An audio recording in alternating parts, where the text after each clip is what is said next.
How long is this going to take? These are rare. If I rush it, I might rip it. How long have you been at this? I don't know. An hour? An hour? That is correct, Melinda, and I am most displeased with his apparent lack of progress. Alright, well you've got 15 minutes and then we've got to go. We're gonna be late. Melinda is not as forgiving as I am.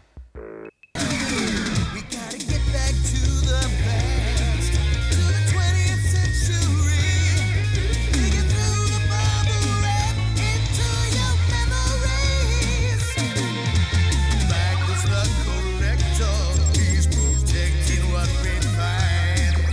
Relentless heavy metal guns keep us safe through time. RetroBlasting. This is not a toy. Just the corners of your mind. RetroBlasting. The stuff you love since you were 9.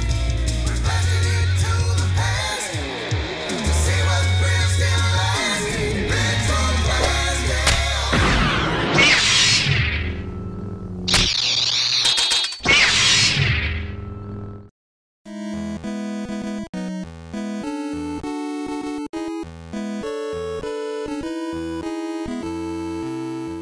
Kenner had a runaway success with their Star Wars toy line, and in the process they set a new standard for action figure vehicles and playsets.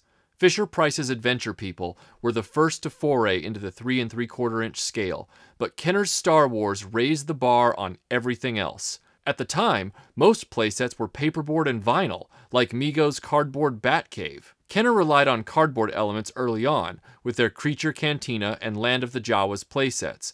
Additionally, there was a Sears exclusive Creature Cantina Adventure playset made entirely out of paperboard that served to push the new Cantina alien figures out to the market, and included the now infamous Blue Snaggletooth, who was quickly corrected for the mass retail version. But in 1979, Kenner shot the moon quite appropriately with the Death Star playset.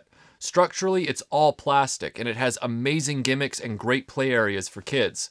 Kenner was well ahead of the competition by this point on any toy aisle. In 1980, The Empire Strikes Back hit theaters and promised all kinds of amazing new figures and toys. Kenner brought us wondrous new creatures like Tauntauns and Wampas, towering machines like the AT-AT Walker, and mysterious new locations such as the cold world of Hoth, the dank bog of Dagobah, and even Darth Vader's Imperial Star Destroyer. That's a cheesy toy. We'll definitely be talking about that one soon. But there was one major world from The Empire Strikes Back that was conspicuously absent from toy stores. Oh, wait. This is interesting. Lando Calrissian's Cloud City was all but ignored by Kenner. The only playset made was a paperboard Sears exclusive that featured printed artwork of stormtroopers guarding the torture chamber below a flimsy freeze chamber silo. In reality, this playset served the same purpose as the Sears Cantina, to sell new figures of Bespin Han, Lobot, Dengar, and the Ugnaught. I guess it makes sense Kenner didn't make a full playset. Nothing important actually happens on Bespin. Get up.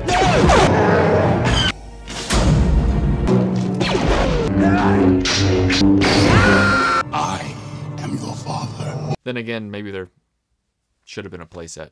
Kenner made Lando, Lobot, 2 different Bespin guards, Bespin Leia, C-3PO with removable limbs, Cloud Car pilots, Ugnaughts, and a Cloud Car, not to mention Boba Fett's Slave 1, which came packed with Han Solo in carbonite. They even labeled their Luke Skywalker and Han Solo figures for the line as Bespin versions. That's like having a saddle, reins, and horseshoes, but no horse to put them on. Given that Kenner had already established a precedent for great playsets, it's bizarre that Bespin was never a candidate. The Death Star was gone from toy stores, and if the Star Destroyer was its intended replacement, Kenner bet the wrong horse. Bespin would have been much better. You could argue that Kenner had already committed its resources to other playsets, but we ended up with 4 Hoth playsets alone. And if the knee-jerk in you is saying imagination is all you need for Bespin, I'd argue that they should have left imagination for Dagobah and given Cloud City the playset slot. Any kid's backyard or indoor potted plant is a perfect Dagobah swamp, superior to the actual mud pile playset, whereas Bespin is a futuristic alien city that could have benefited from an engineered representation. Imagination has its place, but toys have a role as well, to take something magical and make it somewhat tangible. You don't need to make a swamp tangible. Kids have access to those kinds of environments. On the other hand, a floating city with a droid foundry, a freeze chamber, and a bottomless pit? Yeah, I'd have liked something for that. In 1982, Kenner debuted the Micro Collection as a new product line, and Bespin was one of the major focuses. There was a series of 3 mini playsets, the freeze chamber, the control room, and the gantry, designed to allow you to recreate all of the events of Cloud City. But there were a few problems. The figures were less than 1 inch tall and made of solid metal, so interactivity was limited. Major characters like Leia, Chewbacca, and the droids were missing unless you bought other sets like Hothworld and the Sears exclusive Millennium Falcon. And with your normal action figures only a few feet away, there was always the wish that the playset would be big enough to accommodate them. The design was perfect, a rotating carbonite effect, a breakaway window to toss Luke through, and all kinds of hallways and doors to interact with. If only Kenner had scaled it up! Even now, despite making 200 versions of Luke Skywalker, Hasbro hasn't manufactured a Cloud City playset either. They made a standalone freeze chamber silo in the 1990s, but that's it.